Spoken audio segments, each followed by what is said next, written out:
जहां जहां भी भाई रोड जाम कर सकते हैं वहां पे तुरंत रोड जाम कर दे। नमस्कार, आप देख रहे हैं स्टेटमेंट टीवी। आज हम बात करने वाले हैं करनाल में किसानों पर हुए पुलिस लाठीचार्ज की, और इस लाठीचार्ज के बाद जो प्रदेश में हालात उपजे हैं उन पर हम चर्चा करने वाले हैं। आज हुए घटनाक्रम में करनाल के बस्ताड़ा टोल पर किसानों पर पुलिस ने लाठीचार्ज किया है, और उसके बाद पूरे प्रदेश में किसानों ने रोड जाम कर दिए हैं। इसलिए सबसे पहला सुझाव तो मेरा उन लोगों से है जो घर से बाहर निकल रहे हैं कहीं किसी गंतव्य पर जाने के लिए। स्ट्रीट मेल टीवी की राय है कि वो फिलहाल अपनी यात्रा एक बार स्थगित कर दें, क्योंकि प्रदेश में अधिकतर जगह पर किसानों ने रोड जाम कर रखा है। अब हम आज आपको सिलसिलेवार इस घटनाक्रम के बारे में बताते हैं कि ऐसा क्या हुआ है कि प्रदेश में किसान एक बार फिर से भड़क गए हैं और रोड जाम कर दिया है। आज करनाल में भारतीय जनता पार्टी ने एक बैठक रखी थी। इस बैठक में निकाय और पंचायत चुनाव के पर पार्टी ने रणनीति बनानी थी। किसानों को इस बैठक की खबर थी। इस बैठक में मुख्यमंत्री मनोहर लाल व भाजपा के प्रदेशाध्यक्ष ओम प्रकाश धनखड़ सहित अनेक नेताओं ने शिरकत की है। किसानों को इस बैठक का पता था, तो उन्होंने कल ही डिक्लेयर कर दिया था कि वे भाजपा की ये बैठक नहीं होने देंगे और विरोध करेंगे। किसान नेता बस्ताड़ा टोल पर रणनीति बना रहे थे कि वे भाजपा नेताओं को यहां से गुजरने नहीं देंगे। इसकी खबर सरकार को भी थी, और लगता है कि सरकार 9 महीने के किसान आंदोलन से आजिज आ चुकी है। सरकार को ऐसे लगने लगा कि शायद अब सख्ती किए बगैर काम नहीं चलेगा, या यह भी हो सकता है कि सरकार ने आज एक चूंटी काट के देखी है, एक थर्मामीटर लगाने की कोशिश की है कि अगर वो सख्ती करते हैं तो इसका प्रदेश में क्या रिएक्शन होता है।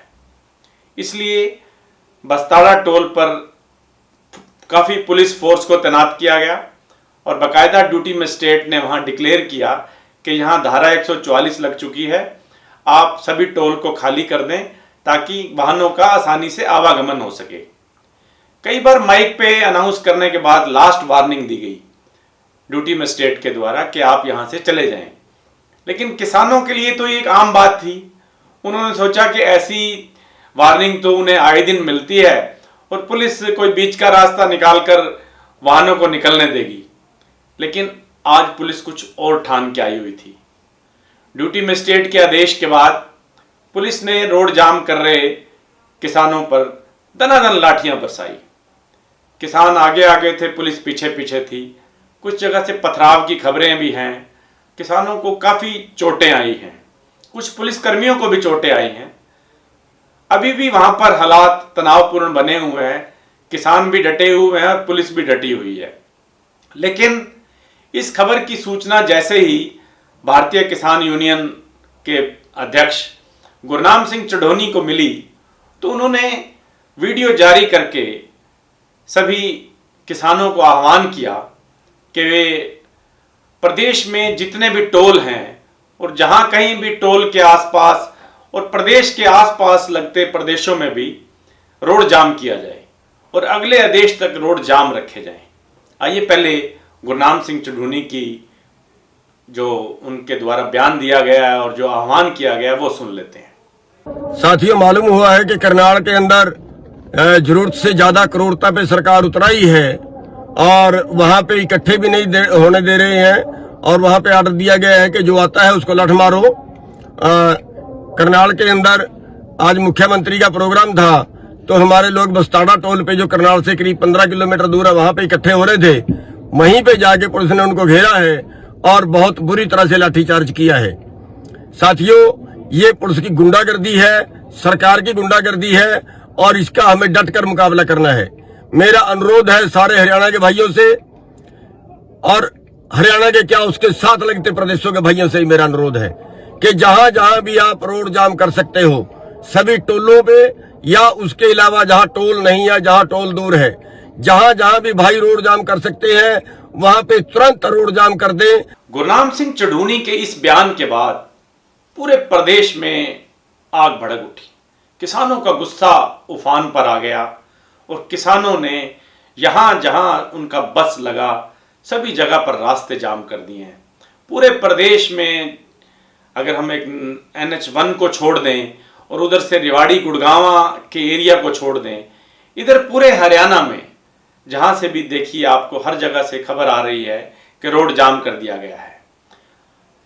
अब अगर हम फतेहाबाद की बात करें तो फतेहाबाद जिले में भी किसानों को जैसे ही गुरनाम सिंह चढ़ूनी की मैसेज मिला, उन्होंने पहले बाईपास पर जो माजरा मोड़ है वहां पर दरी बिछाकर रोड जाम कर दिया।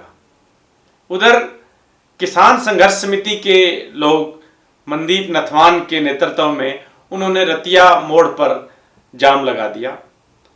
और इसके अलावा फतेहाबाद में अगर और जगह की बात करें तो भट्टू कलां के चोपटा रोड पर, टोहाना में हिसार रोड पर, इधर कनड़ी गांव में, कुला गांव में, भीमेवाला गांव में, रोजावाली में, तलवाड़ा में, जाखल कुला रोड पर, रतिया में बुलाडा रोड पर और इधर ढाणी गोपाल में किसानों ने जाम लगा रखा है। और भी कहीं कहीं से फतेहाबाद जिले में जाम की खबरें आ रही हैं, जिससे लोगों का आवागमन बहुत बुरी तरह से प्रभावित हो गया है। और अगर हम आसपास के जिलों की बात करें तो चढ़ूनी के आह्वान पर हिसार दिल्ली हाईवे पर किसानों ने रामायण टोल पर जाम कर रखा है। यहां भी वाहनों की लंबी लंबी कतारें लगी हुई हैं। पुलिस ने वाहनों को खरड़ रामायण की तरफ से डाइवर्ट करना शुरू कर दिया है।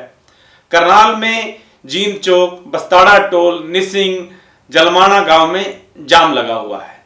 रोहतक में भी मकड़ोड़ी टोल पर किसानों ने जाम लगा रखा है। नरवाना में बद्दोवाल टोल पर, जिला कैथल के नेशनल हाईवे नंबर 152 पर तितरम मोड़ पर, कैथल से चीका मार्ग पर भागल गांव में, पटियाला मार्ग पर हांसी बुटाना नहर पर, चीका में भी किसानों ने जाम लगा रखा है। पूरे प्रदेश में जाम की यह स्थिति है। दूसरी ओर भाजपा की बैठक करनाल में जारी है, जिसमें मुख्यमंत्री और प्रदेश अध्यक्ष ओम प्रकाश धनखड़, सुभाष सुधा सहित लगभग सभी भाजपा के मंत्री, विधायक, वरिष्ठ नेता इस रणनीति पर चर्चा कर रहे हैं कि किस तरह से निकाय और पंचायत चुनाव करवाए जाएं। क्या पार्टी को सिंबल पर लड़ना चाहिए या पार्टी को बिना सिंबल पर लड़ना चाहिए? अगर आप पंचायत चुनाव करवाते हैं तो क्या हालात रहेंगे प्रदेश में? इन सभी बातों पर अभी चर्चा जारी है। इस वजह से अभी तक इस लाठीचार्ज पर ना तो मुख्यमंत्री का अभी तक बयान मिल पाया है, उनका कोई वर्जन नहीं मिल पाया है, ना ही भाजपा के किसी वरिष्ठ नेता ने इस पर अपनी बात रखी है। लेकिन विपक्ष के हाथ में ये एक मुद्दा लग गया है। अगर विपक्ष की मुख्य नेत्री प्रियंका गांधी की बात करें तो प्रियंका गांधी ने बयान जारी कर कहा है, किसान मेहनत करके खेतों में लहलाती हुई फसल देते हैं और भाजपा सरकार अपना हक मांगने पर उन्हें लाठी से लहूलुहान करती है। ये तो बात प्रियंका गांधी ने कही है। वहीं रणदीप सुरजेवाला तो कहीं चूकने वाले थे ही नहीं। उनको तो हरियाणा की हर बात पर टिप्पणी करते रहे हैं। आज भी वो कहाँ चुके हैं। उन्होंने कहा है कि धरती के भगवान किसान को लहूलुहान करने वाली भाजपाई सत्ता का दमन दानवों जैसा है। अब भाजपा की अगर हम बात करें तो भाजपा के लिए किसान आंदोलन बड़ा सिरदर्द बना हुआ है। राष्ट्रीय नेतृत्व किसानों से बात करने के मूड में नजर नहीं आता है और इसका सारा खमियाजा अगर कहें कि तो सबसे ज्यादा हरियाणा को ही भोगना पड़ रहा है, हरियाणा सरकार को ही भुगतना पड़ रहा है। हरियाणा सरकार चाहे इस किसानों के इस कानून के बनाने में उसका कोई रोल ना रहा हो, लेकिन चूंकि प्रदेश राष्ट्र में भाजपा की सरकार है, प्रदेश में भी भाजपा की सरकार है और जो जाम लगा रखा है दिल्ली में, जो किसानों ने जहां अपना आंदोलन चला रखा है, वो भी चाहे कुंडली हो चाहे टीकरी हो, दोनों मुख्य जगह की हरियाणा में ही पड़ती हैं। इसलिए सबसे ज्यादा प्रभावित हरियाणा है। आज जिस तरह से किसानों पर लाठीचार्ज हुआ, उससे लगता है कि सरकार किसान आंदोलन से पूरी तरह आजिज आ चुकी है और अब सरकार ने भी लगता है कि ठान लिया है कि वो अब आराम से मामले को नहीं निपटाएंगे। उन्हें लगता है कि बातचीत से तो बात बन नहीं रही, तो क्यों ना सख्ती करके देखी जाए। अब इस सख्ती का किसान किस तरह से रिएक्शन करते हैं। अगर तो बात आज के आंदोलन के बाद थम जाती है तो मान के चलिए कि अब भाजपा सरकार जो है और तीखे तेवरों के साथ किसान आंदोलन का सामना करने वाली है। अगर आज की घटना के बाद किसान और ज्यादा उग्र हो जाते हैं और प्रदेश में हालात और बिगड़ जाते हैं और विपक्ष जो है इस जलती आग में रोटियां सेकने को सामने आ जाता है और उकसाने वाली कार्रवाइयां बढ़ जाती हैं और किसान भी विपक्ष के उकसावे में आ जाते हैं और कहीं पे हिंसा बढ़ जाती है, तो सरकार हो सकता है कि पीछे कदम उठा ले। नहीं तो ऐसा लगता है कि अब सरकार चुप रहने वाली नहीं है। सरकार ने भी ठान लिया है कि बहुत हो चुका, अब किसानों से दो हाथ कर लिए जाएं। किसानों से बात कोई हो नहीं रही, तो किसान भी अब तंग हैं। उनको भी लगता है कि सरकार को किसी तरह से बातचीत करने के लिए आगे आना चाहिए, लेकिन ऐसे कोई हालात बनते फिलहाल नजर आ नहीं रहे। इधर से यूपी चुनाव है, हो सकता है सरकार को लगता हो कि अगर यूपी चुनाव से पहले किसानों को ना खदेड़ा गया तो ये उनके लिए नुकसानदायी हो सकता है, इसलिए आज की कार्रवाई की गई है।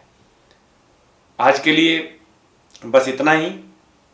आगे इस घटनाक्रम में जो होगा हम आपको विस्तार से बताते रहेंगे।